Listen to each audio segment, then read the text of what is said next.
In my today's tutorial, I will show you how to make these very beautiful jute earrings. Hi, I am Shabori from Hooked in Loops. Welcome back to my channel.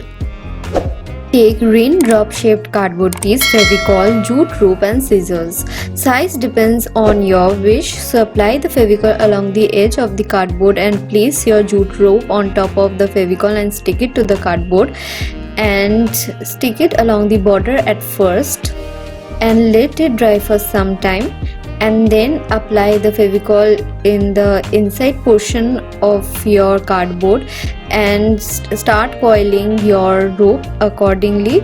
Simply add your glue and stick your rope in the same manner.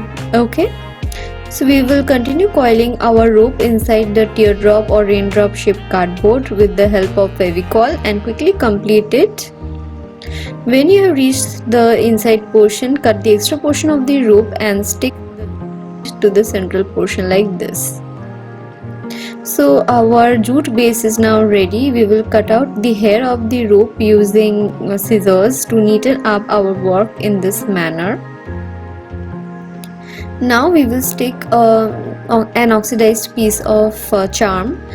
You can stick anything of your wish, you can leave it as it is also. Now we are attaching a jhumka at the bottom portion with the help of jump ring. Close the jump ring with pliers. At the top portion we will attach the earring hook. Open the loop of the hook and insert it into the top portion and close the loop of the hook using pliers.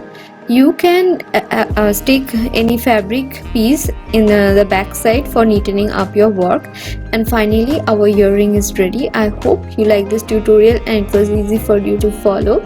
So these earrings are really beautiful yet simple. Tutorial, don't forget to like, share and subscribe.